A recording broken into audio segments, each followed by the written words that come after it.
तो क्या खूब कहा है किसी ने कि मरत मरत मुठ मरा पर मरा न मुठ का भूत, कि मरत मरत मुठ मरा पर मरा न मुठ का भूत, उम्र ढल के 60 हो गई अब न देती कोई चू खैर राइमिंग तो अच्छी बना लेते थे, पर शायद उन्होंने कलयुग को इंक्लूड नहीं किया, क्योंकि कलयुग के इस काल में कुछ ऐसी बहन की खोदियां भी पाई जाती हैं जिनके लिए उम्र, आकार, प्रेम, आकर्षण का कोई संबंध नहीं। अगर आपके पास मनी है तो इधर बैठी मियाँ और उधर लेटी सनी है।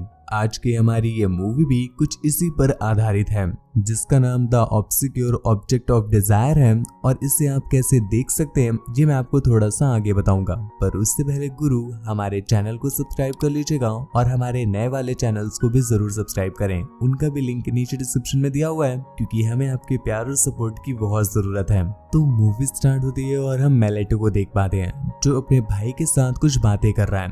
ये दोनों भाई ही इस शहर के बहुत फेमस लॉयर हैं। खैर मेलेटो की उम्र 60 सालों से ऊपर हो चुकी है, और इस उम्र में तो हमारे यहाँ माला फिरा के पाप मिटाते हैं, पर मेलेटो घोड़ी बना के लॉलीपॉप चटाते हैं। शहर के सभी लोग बोलते हैं कि उम्र इतनी ज्यादा हो जाने के बावजूद भी मेलेटो का दिल जवान है, पर रियलिटी तो ये है गुरु कि उनका और भी कुछ जवान है, जिसका फायदा वो भरपूर उठाते हैं। खैर आज उनके घर एक नई मेड आई हुई है, जिसे देखते ही मेलेटो की कच्ची टाइट हो जाती है और वो उसके रसीले आमों में ही कहीं खो जाते हैं। वो उसके पास जाकर के उससे पूछता है कि वो कौन है, जिस पर उसने अपना नाम ग्वानसिटा बताया, और वो बताती है कि वो पिछले 10 सालों से मेड का काम कर रही है, तो उसे इस काम में बहुत एक्सपीरियंस है, और आज सुबह ही उसने मेलेटो के यहाँ जॉब ज्वाइन किया है। मेलेटो उससे कहता है कि अरे एक्सपीरियंस की कोई जरूरत नहीं है, आज रात को आ जाना, सारा एक्सपीरियंस मैं पूरा अंदर तक डाल दूंगा। ग्वानसिटा को वैसे तो कुछ समझ नहीं आता, पर रात में मेलेटो अपने एक सर्वेंट को भेज करके ग्वानसिटा को बुलाने के लिए कहता है, और उसके आने के पहले वो रूम को इस तरह से अरेंज कर लेता है कि हमें समझ में आ गया था कि आज ग्वानसिटा की घसीट घसीट के लेने वाला है। कुछ देर के बाद ग्वानसिटा आ गई और वो उसे तेल लगाते हुए अपनी चेयर पर बैठा देता है, जिसके बाद वो उसे पीछे से इंजेक्शन दे करके डॉक्टर खेलने ही वाला था कि इससे पहले ही ग्वानसिटा को समझ में आ जाता है कि इस बहन के खुदे के दिमाग में क्या चल रहा है, तो वो उसे एक मीठी गोली दे करके वहां से कल्टी मार लेती है।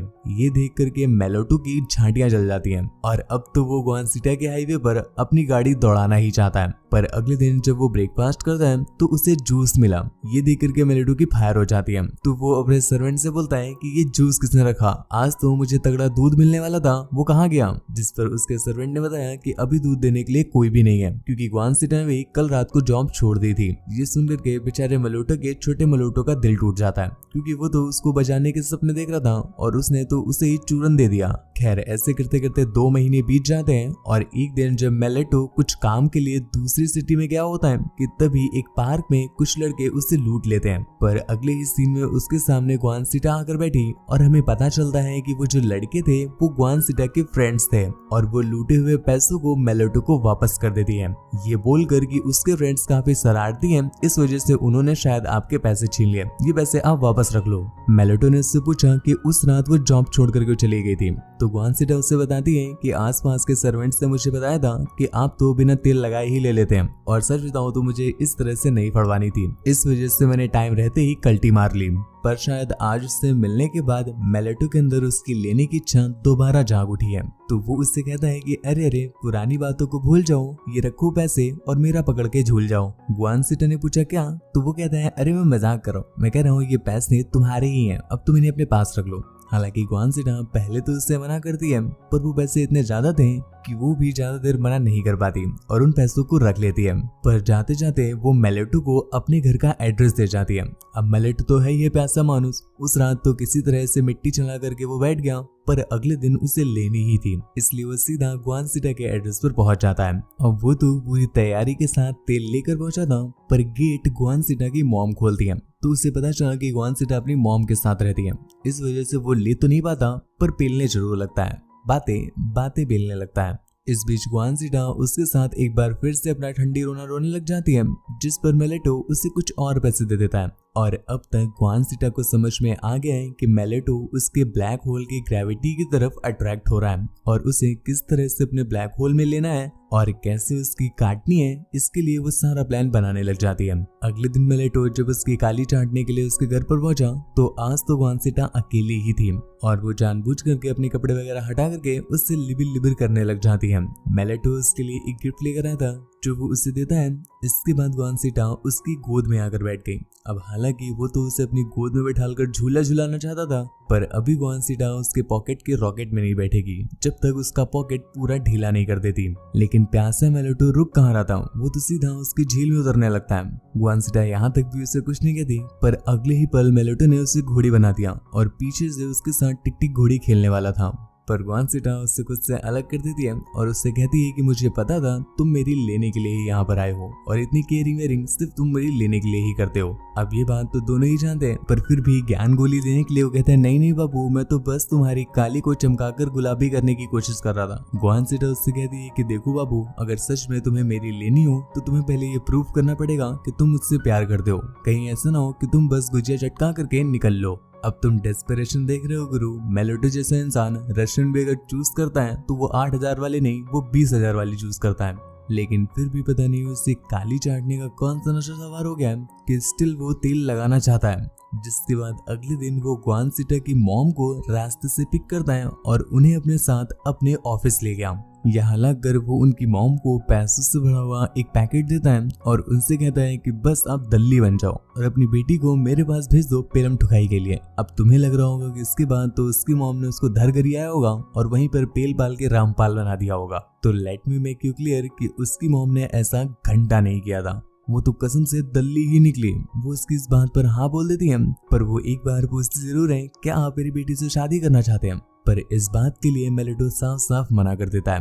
वो बताता है कि वो बस ग्वानसीटा की लेना चाहता है, वो तो ऑलरेडी मैरिड है ही और ऊपर से उसकी एज भी बहुत ज्यादा है। ऐसे तो अगर मैं पैसे दूंगा तो वो ढीला केला ले लेगी, पर शादी में वो ढीला केला नहीं लेगी। इस वजह से बस आप मेरी मेट्रो को उसकी सुरंग में चलवाते रहिए, बाकी तो बाद में देखा जाएगा। इस बात पर उसकी मॉम भी हाँ बोल देती है और अगले दिन मेलेटो तेल वेल लगा करके बस लेटा हुआ था कि अब तो ग्वानसीटा आते ही झूला झूलने लगेगी। पर अगले दिन उसे पता चला कि उसे तो खड़े लंदन पर धोखा मिल गया है, क्योंकि उसकी मॉम और ग्वानसीटा दोनों ही यहाँ से कहीं कल्टी मार गई हैं और बस उसे एक लेटर रिसीव होता है जिसमें ग्वानसीटा ने लिखा था कि मैं तो तुम्हें याद करके खुद 3-4 बार उंगली मार चुकी थी, तो ऐसे में मैं खुद ही तुमसे लेना चाहती थी, पर तुमने मेरी मॉम को पैसे देकर के मेरी खरीदने की कोशिश की। तो अब तुम एक काम करो बुढ़ाऊ, पूरा जीवन हिलाते रहो, आज के बाद से तुम्हें मेरी काली गुफा और मैं कभी नहीं मिलने वाले।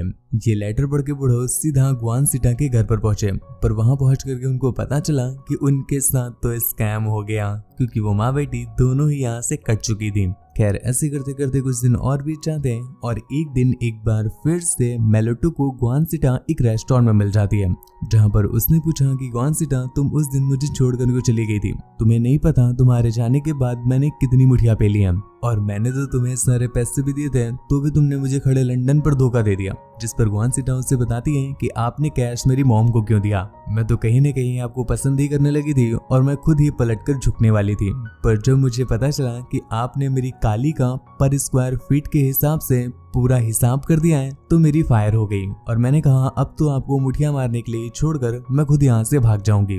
मतलब तुम मेलेटो की डेस्परेशन देख रहे हो गुरु, उसका पैसा बर्बाद हुआ, टाइम बर्बाद हुआ, गाली भी सुनी, लेकिन फिर भी उसे अभी भी उसकी काली चाटनी है, जिस वजह से वो एक बार फिर से उसको तेल लगाने लग जाता है। जिसके बाद एक बार फिर से वो ग्वानसीटा को अपने घर ले जाता है और लाला मुन्नू पुच्चू करते हुए उसे अपना पुच्चू देने लगता है, पर ग्वानसीटा ने एक बार फिर से उसके पुच्चू को रिजेक्ट कर दिया, ये बोल करके कि अभी तो पहली बार ही मिलियों में हवस के पुजारी आज ही पेल देगा क्या। पर शायद अब तक मेलेटो की फायर हो चुकी थी, तो वो उसे गरियाने लगता है और जबरदस्ती उसे पेलने वाला था।